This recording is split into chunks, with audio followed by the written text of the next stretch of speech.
Hey everyone, welcome back to Vegan Chef's Garden. I'm Patricia, and the first thing I want to do is thank all of you subscribers for getting my page to 1,000 subscribers. 1,000 subscribers.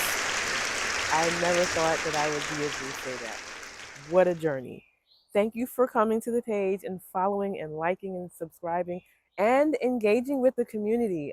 This is what the page was set up for. So today is about July in Zone 8AB. I am in Southwest Atlanta. That's where my garden's located. Now it's like July 2nd, and this is a wonderful time at day 183 of the year to plant again. Here's some seeds that I am going to be planting in this week. So we've got more sweet basil. This particular one did really great. It sprouted. I had a few hundred basils that came up in the green raised bed behind me, planted with the tomatoes and eggplant. So this did really great. I'm going to try this again. This is a zucchini seed. I actually have a lot of zucchini, you'll see in the tour, but I'm going to go ahead and try to get a little bit more. I've got zinnia seeds. I've got some cosmos. These are harvested from my own garden last year. Then I already have some bush beans planted, but I'm going to plant a few more.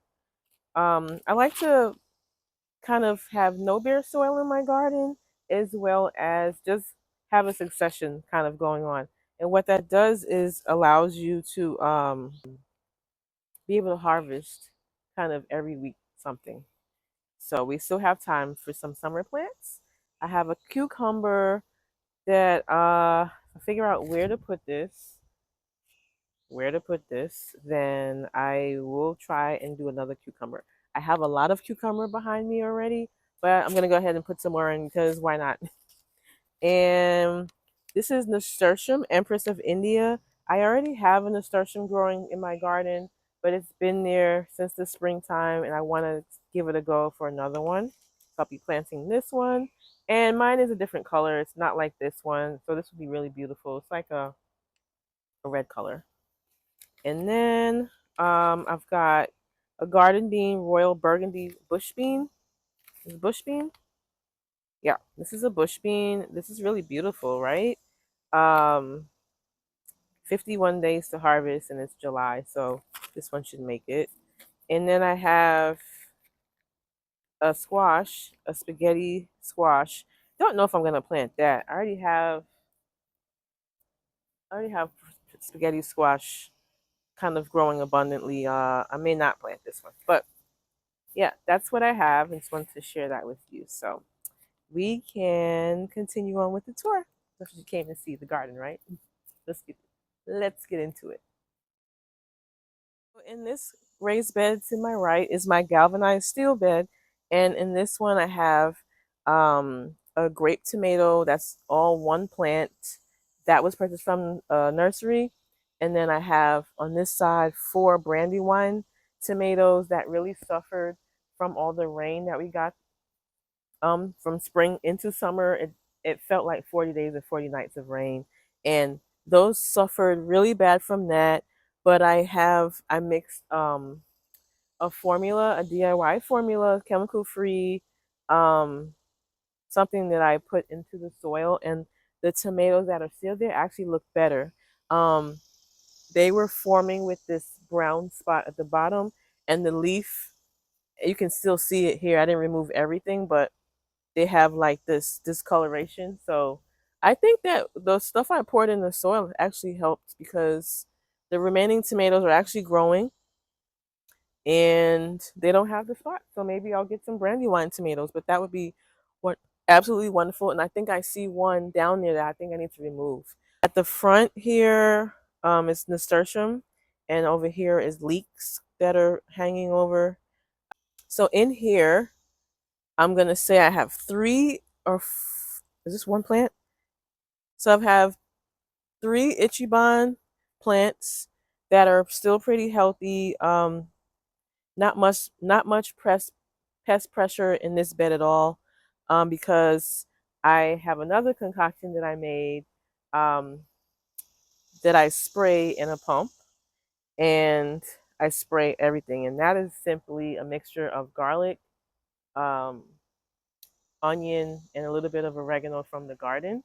Um, like a big batch of it I've made, like I'm making stock, vegetable stock, and just kind of sprayed over here. So I've probably only removed about 5 hornworms from this bed, and they're not going to come back because they're kind of born in the tomato because the moths have laid the eggs there. I think I've gotten all of them, and you can see, like, if you look at my leaves, you can see there are no holes. I've never had aphids or anything like that in here. I have really low aphid pressure this year because I have a lot of herbs in the garden this year. So let me show you a little bit closer everything that I have growing on. Growing on. What we have going on in here. So we see a lot of tomatoes, a lot of red, especially if I get to the other side. So this side is mostly um, very intertwined situation. I've got some more eggplant on this one. I've even have loofah growing, loofah gourd growing. I hope I get more than one. I see a lot of little ones on the vine. Um, I've never grown this, so I'm hoping that it's going to give a little bit more. I started this from seed. Um, so this basil that's in here, there's a lot of basil in here, and it's all from seed. And it's at the base.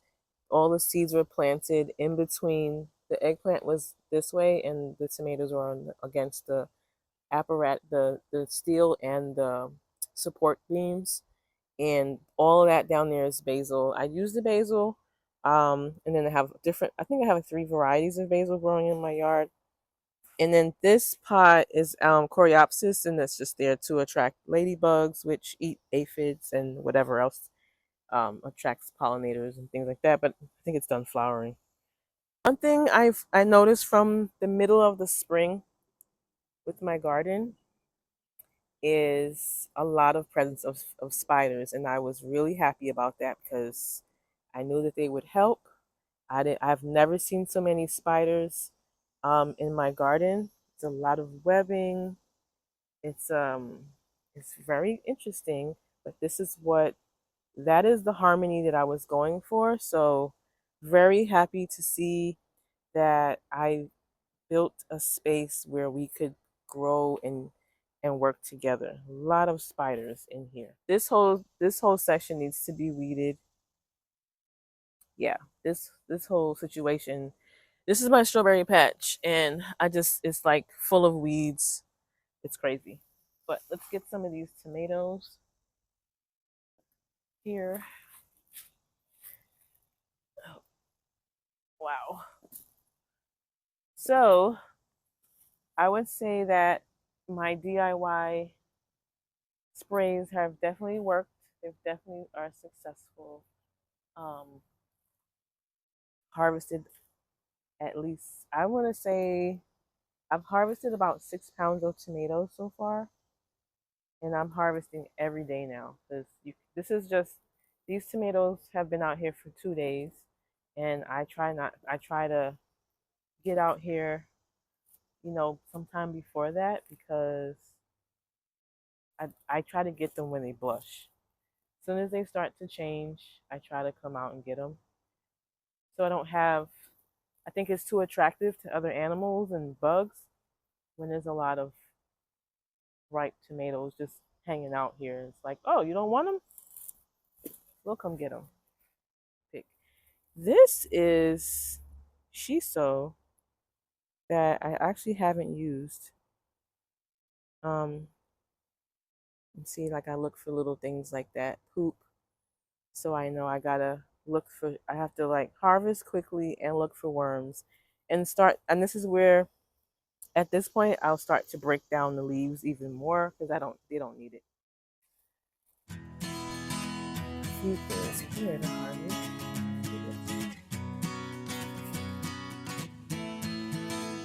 I don't think they're getting any bigger. So bigger? Not this one. This one's dead. The plant's dead. You can see that. It's not gonna get any bigger. We have some bloom dill. We have 2 cucumber plants here. It's not actually not 2. I think it might be 8. So it's like,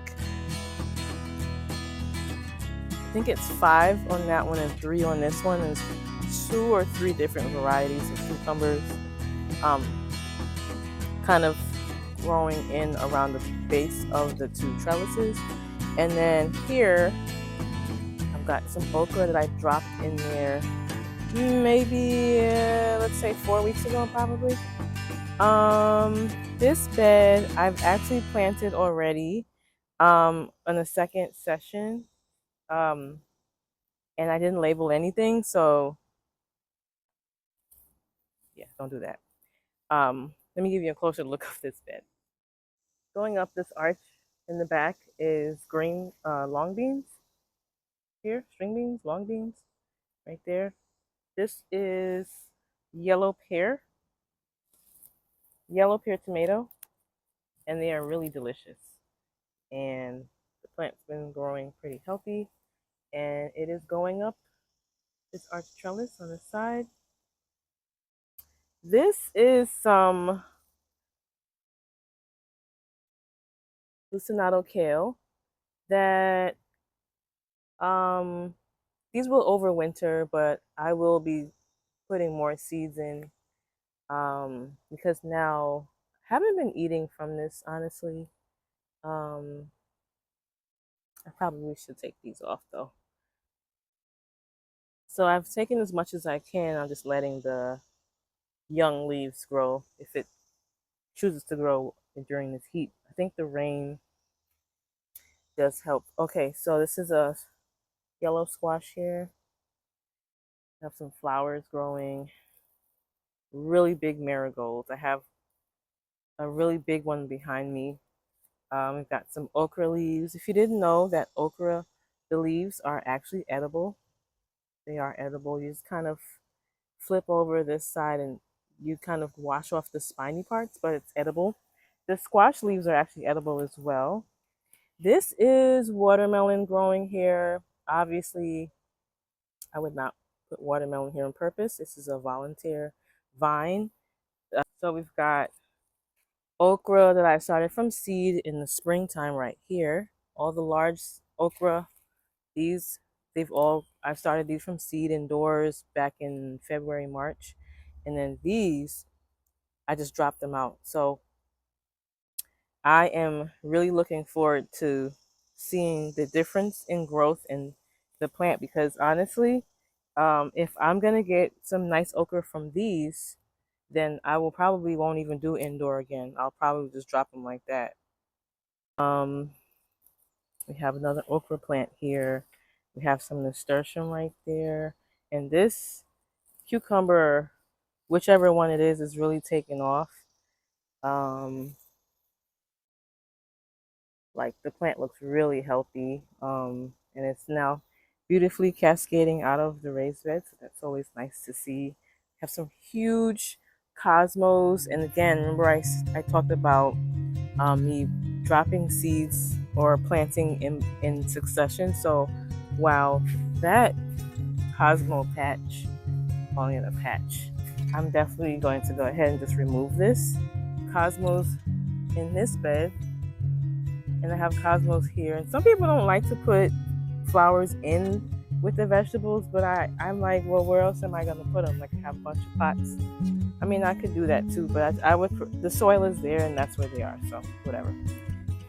We have some rosemary, basil, very particular petunias are here. I think they're dying back. This was broccoli from overwinter, snapdragon, dill, parsley down in the bottom as well. So I put a lot of herbs in my beds, a lot, tons. We've got sage here, more rosemary here. We've got some marigolds below, and we have is that a zinnia? I think that's a zinnia. yeah, and then I have some more in this tomatoes and things. So yeah, in all of my beds there are things in there planted to help with pest pressure. This bed, one of my original beds, I successfully grew some really nice carrots here. That's what that is down here. I took out probably half and left those just to see what happens. I've never had carrots long term, so I want to see, if I left them in for more than 6 months, I want to see what that looks like because they're supposed to continue growing in this area anyway. We've got some mint, chocolate mint, and some strawberries in this pot right here. This is red Russian kale. This was absolutely delightful. I think I planted these late January. These were so abundant and so delightful to have. I really enjoyed.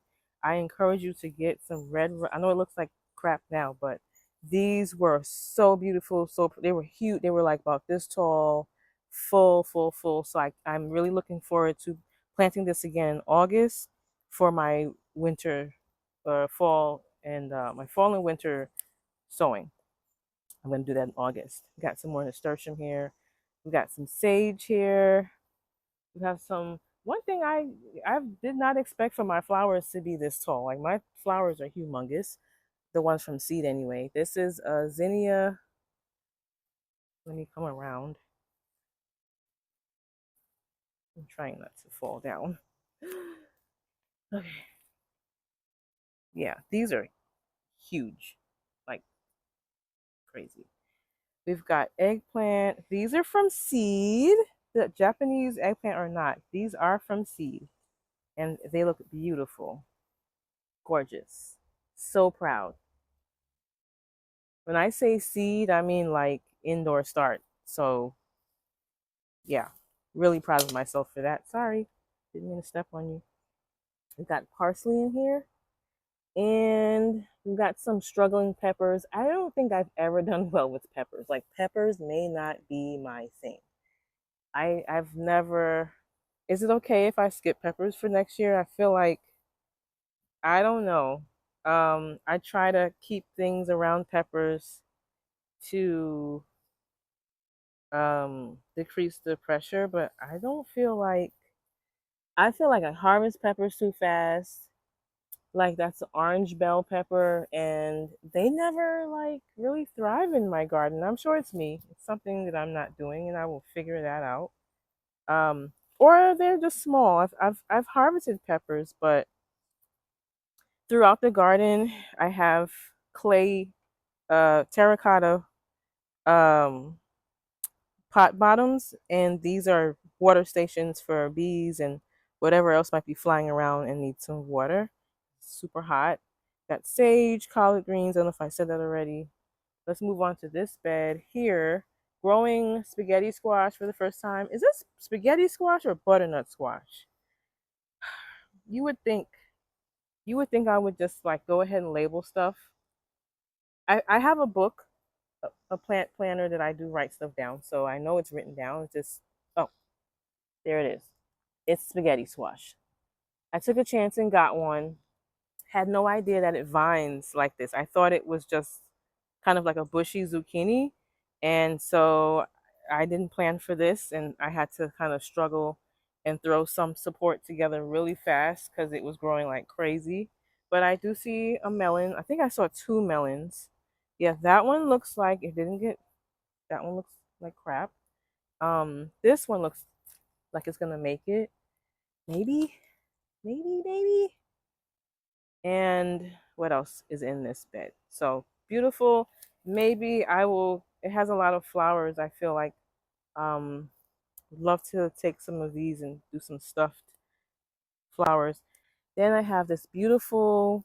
This is a different kind of squash. It's a yellow squash, but it has like those almost like heirloom kind of that bumpy texture, like what we would see around Halloween, fall, like a pumpkin. So I'm not sure what variety of squash that is. Then over here, we've got collard greens. I actually have two marigolds that I need to put here. This bed was really great with when I had the broccoli here. Oh, look, another zucchini growing right there. Awesome. These are our broccoli plants that I didn't remove the root from. Collard greens, collard greens. Let's go this way.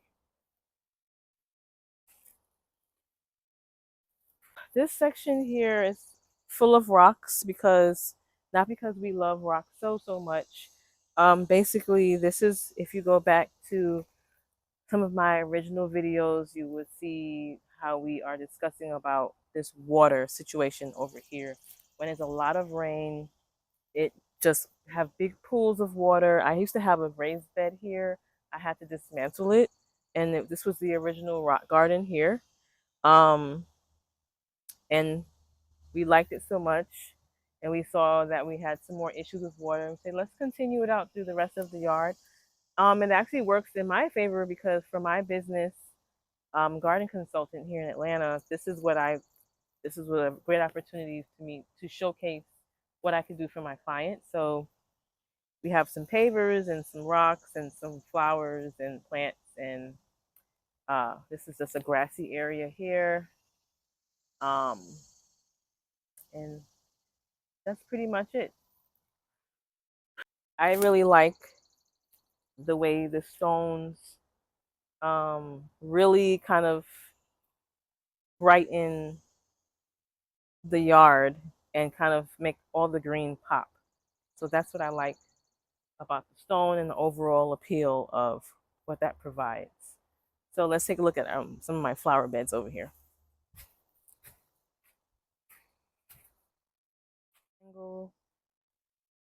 Very nice. I'm happy with.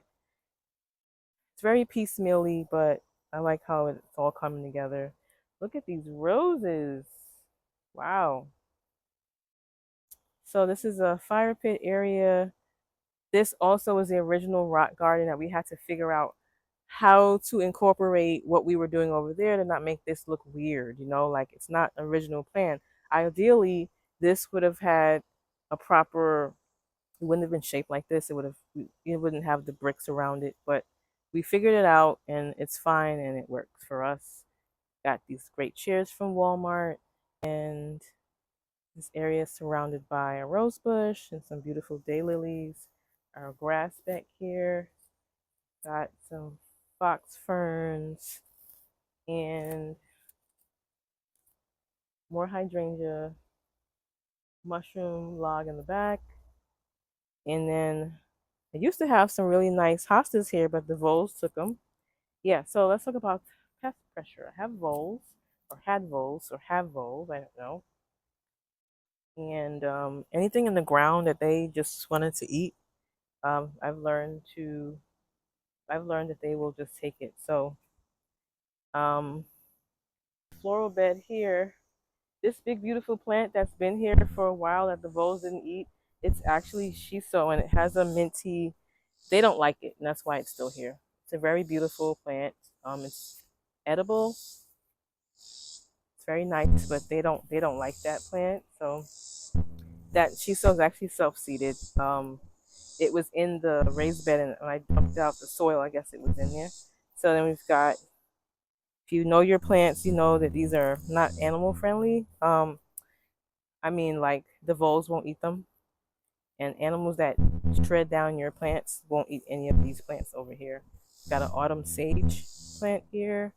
Got some other things here that have a in the roots or in the root systems or the fluid in the plant. It's kind of upsetting to stomachs. So I guess you would call this maybe a toxic, uh, pest resistant flower bed now. When I put these in, I also put down some vole granules to protect all of the plants. That is just a zinnia that I put here, so it's annual. And that's a mint.